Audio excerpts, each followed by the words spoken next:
almost noon. Got a foggy river over there above those trees. Sayushla.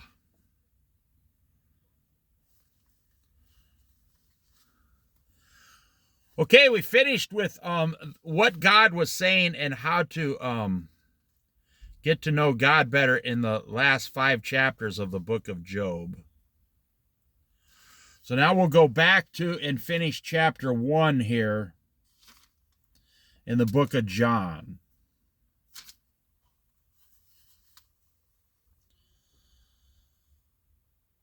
Verse 35, John's disciples followed Jesus. So here's what happened.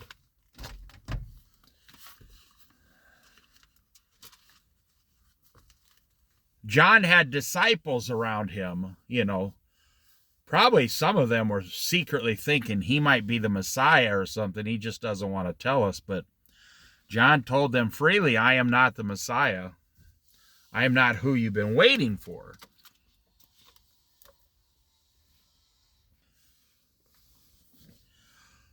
So now look, this is the next day, John was there again with 2 of his disciples.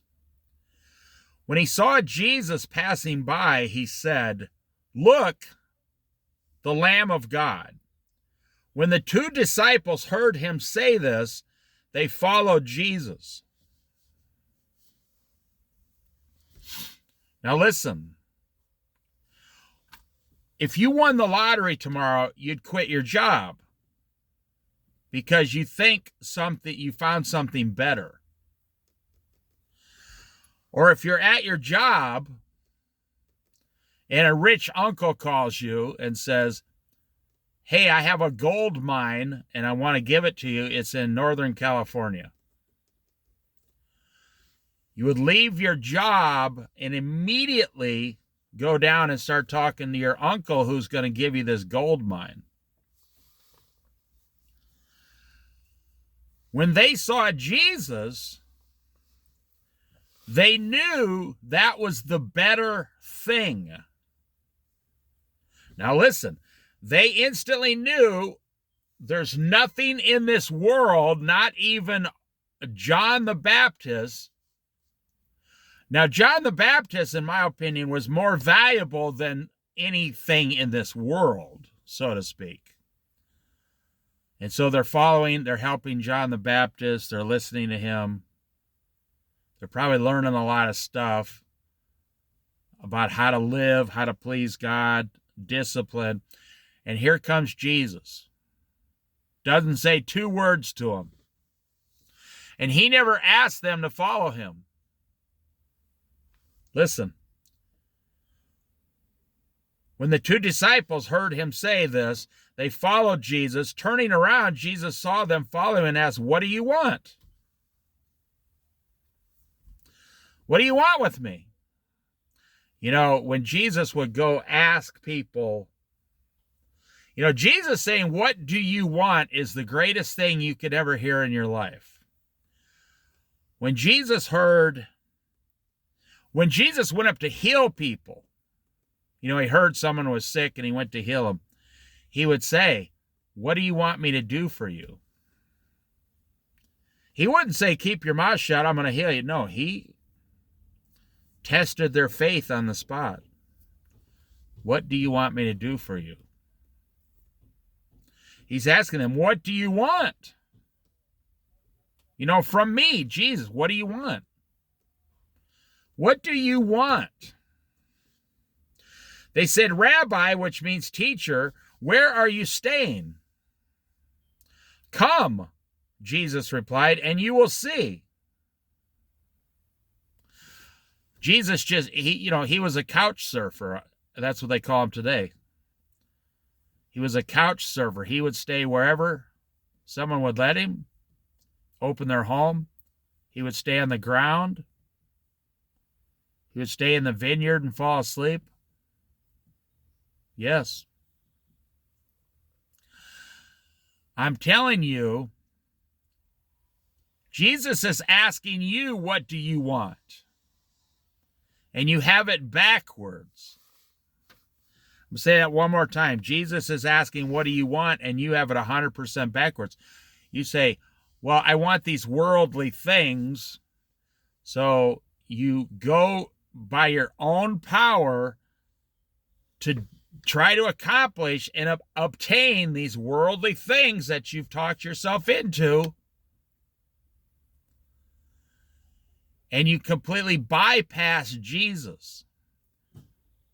But if you would stop, turn around, get on your knees and pray to Jesus, and he would say, what do you want?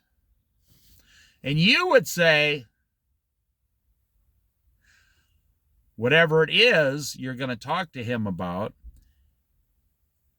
And then if it is God's will, he will give it to you for free. But you see, you're on a road of 10, 15, 20, maybe 25 years of hard labor before, like, you learn patience, or before you learn financial stability, or you learn how to live with less so you can live in a small house, or you can live mortgage-free, or you're fine with a $4,000 car with cash. Just pay cash. It takes you 20 years to learn peace on your own, but Jesus can give you all these things for free instantly. That's why we went through the book of Job. That's why we were interrupted and had to go to the book of Job to learn who is God and what kind of powers does God have, and all the things God did for Job.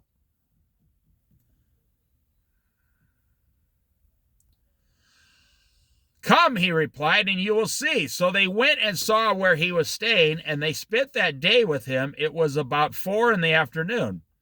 Andrew, Simon Peter's brother, one of the two who heard that John had said, what John had said, and who had followed Jesus. The first thing Andrew did was to find his brother Simon and tell him, we have found the Messiah, that is the Christ, and he brought him to Jesus. Jesus looked at him and said, you are Simon, son of John. You will be called Cephas, Cephas, which when translated is Peter.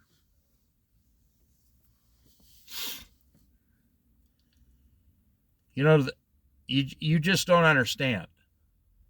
The disciples received every single thing they wanted or desired or needed on this earth by following Jesus. They never had full-time jobs. They never punched a time clock. They didn't work for man. They worked for God.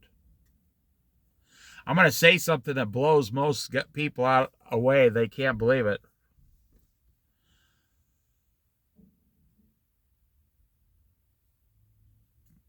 Most people say God tells us to work 6 days and go to church on the 7th. That's not what it says.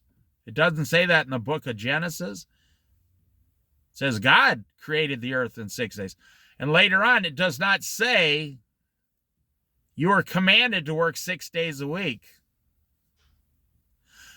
But it does say you are commanded to rest 1 day a week.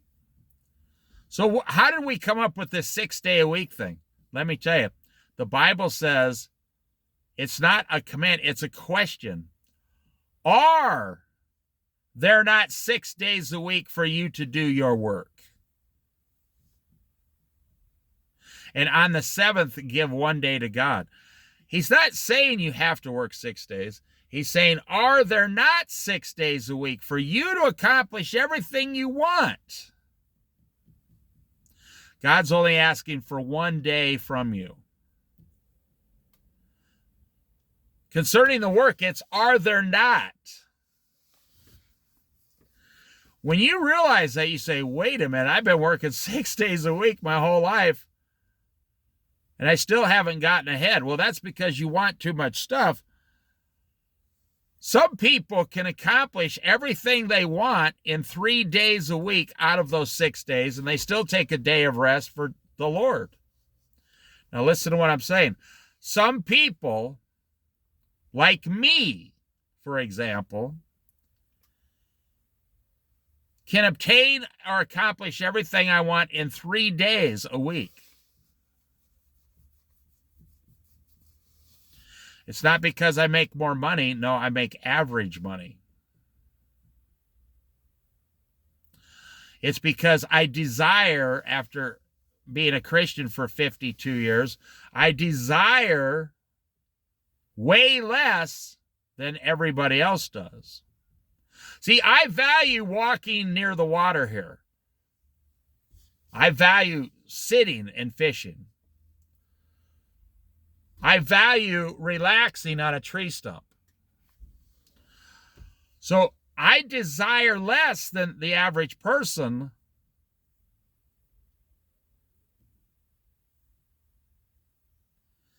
I have a friend who told me,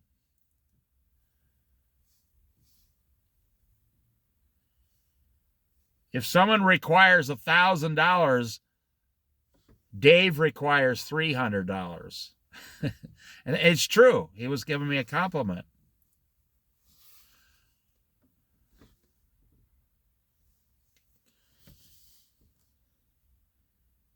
I spend money on rent, food, and gas. It's my 3 main expenses.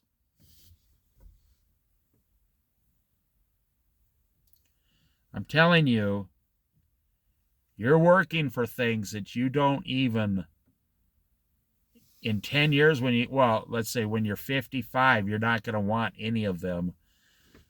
And you're going to wish you had the cash instead.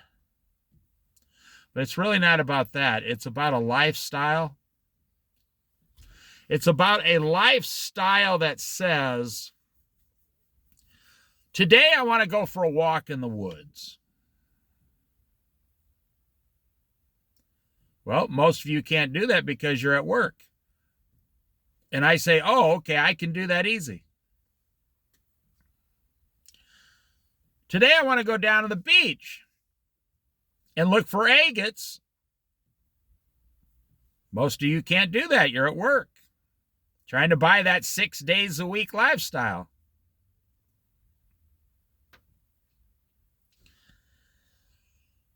Jesus calls Philip and Nathanael. This is one of my favorite verses, what Nathanael says here. Nathanael is like me. This is what I'm like. I'll show you. This is why I've been a Christian for 52 years. The next day, Jesus decided to leave for Galilee. Finding Philip, he said to him, "Follow me." Philip, like Andrew and Peter, was from the town of Bethsaida. Philip found Nathanael and told him, "We have found the one Moses wrote about in the law, and about whom the prophets also wrote, Jesus of Nazareth, the son of Joseph." Nazareth? Can anything good come from there? Nazareth, Nathanael asked. "Come and see," said Philip. Now, if I got the story right, Nathanael was, well, it'll tell it in a minute. Okay. When Jesus saw Nathanael approaching, he said to him, "Here truly is an Israelite in whom there is no deceit." I mean, it didn't say he was perfect or anything. It didn't say he wasn't a sinner. It said he didn't have any deceit in him. He never lied. He always told the truth. "How do you know me?" Nathanael asked. Now, this is the part I was saying. Jesus answered, "I saw you while you were still under the fig tree before Philip called you." Jesus says, "I saw you under a tree." Then Nathanael declared, "Rabbi, you are the Son of God. You are the King of Israel." That's what I did when I was 10 years old. I heard the voice of Jesus say, "Do you believe?" I said, "Yes. Oh, I know you are God. You're the Son of God." I immediately knew. I was 10 years old. I didn't doubt it. I got up in the Catholic Church. You know, the children had a choice, and I got up and made a public declaration,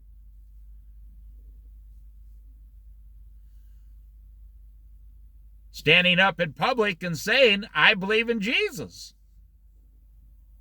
Confirmation, it was called. But for me, that was my salvation call. My mother explained it all to me.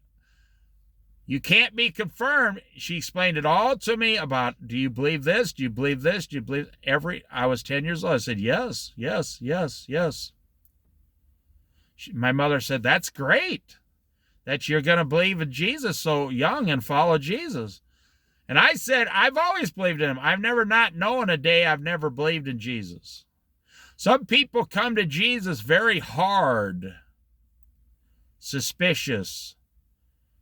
You know, that long-haired hippie Jesus, I don't know about that guy, you know. Or they like, I know he's God and I don't want to follow him because he's going to ask me to give stuff up in my life. And that is true. He is going to ask you to give stuff up. But he's only going to ask you to give up the things that are harming you and against God, and he's going to replace them with things that will help you and glorify God. So check this out. Nathanael instantly believed, and Jesus was amazed by this. He said, you believe because I told you I saw you under a fig tree. And here's what has happened in my life. You will see greater things than that. He then added, very truly I tell you, you will see heaven open and the angels of God ascending and descending on the Son of Man. I'm just telling you part of my personal testimony.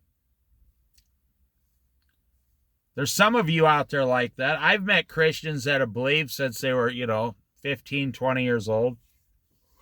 My wife got up at a church camp and gave a public confession of Christ at age 14. So my wife's been saved since 14 years old.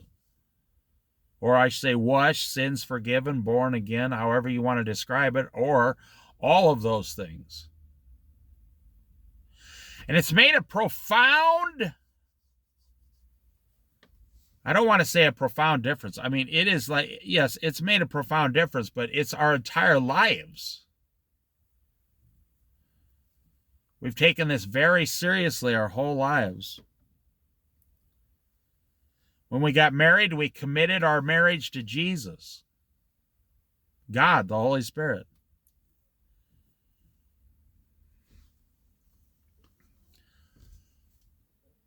So he saw him. He said, I saw you sitting under the tree. And Nathanael said, I instantly believe you are the Son of God. Nobody could have ever saw me under that tree like that. But that's not true. They could have been playing a joke on him. They could have said, hey, I saw Nathanael. He's under the tree. And then the Lord could have said, like some wizard, I saw you under a tree. Just making it up. It could have been a con job. But the point is, what do you believe? That's the difference. If you believe as small as a mustard seed, God will turn you into a whole garden, your whole life into a garden. I heard God's voice, the Lord's voice, Jesus, several times when I was a child. But here's the deal. I'm not saying I'm important. I'm saying everybody hears his voice. I've had people tell me, I've never heard the voice of God ever, not one single time. And I say, no, you're lying to yourself. You just don't understand. They say, okay, prove it to me. I say, well, what do you know about the story of Jesus Christ on the cross? And they'll tell you all kinds of stuff. You say, yeah, so you already know about it. They go, well, technically. Okay, do you go to church? They go, no. Do you drive by a church with a big cross on it on your way to work every day? They go, yeah, I do. Do you ever flipping through the radio and you hear some sermon and you change the channel on purpose? They go, yeah. I don't like listening to those money-grubbing preachers on the radio always begging me for some of my money. I say, have you ever sent them any of your money? Well, no. Well, then how can they be begging you for your money if they've never received any? How is it affecting you if you've never given them any of your money? Why are you complaining about the preachers if you've never even spoke to them or sent them one nickel? See, I always tell people, don't complain about your neighbor's wife or your best friend's wife. They're like, why not? I'm like, and I say, because you're not married to her. Don't go over and try to till another man's garden or pull his weeds. Don't try to tell your neighbor how to pull his own weeds or what his garden should look like. That's not your garden. That's not your wife. And this is a big problem for women, gossiping. Did you see what our next door neighbor woman's husband's doing now? Well, it's none of your damn business. You're not married to him. Put all your energy and effort into Jesus and your husband. And for the wife, put all your energy and effort into Jesus and loving your wife, and forget about the other people. You're not married to them. Stop talking about them. Stop gossiping about them. Did you see so-and-so at the church? I can't believe she wore that in the church. Judging. We judge everyone. Don't do it. Don't say nothing. Stop seeing people for what they wear and start seeing them for what Jesus is trying to do with them. There's plenty of things we can look in the mirror at ourselves and say, we are failing. Okay, so we ended chapter 1. Are you the kind of believer that instantly believes like Nathanael under the fig tree? Are you going to be a hard case your whole life? A hardcore, hard case, hard ass, you're going to, oh man, I don't know about this. I don't know about that. But here's the deal. You're only harming yourself. You're not harming anyone but you. The only person suffering is you. You have a God that wants to hand you everything you'll ever need for free. God doesn't charge. And what do? You push against it because of pride. You want all the credit. It's like God's the father and you're the child. Like the child says, Dad, I'll do it myself. The dad's like, okay, go ahead then. And then the child just makes the situation worse, but sometimes you got to let the child do it. If you have one of those stubborn children, you got to let them hit their head against the wall a few times before they realize it's not working. So to finish up here, you have to decide what kind of Christian you want to be. Because if you're making a house payment and 2 car payments and some credit card payments and a student loan payment and all this, you're not on God's plan. No. You're on your own plan of debt. And how's it working out for you so far?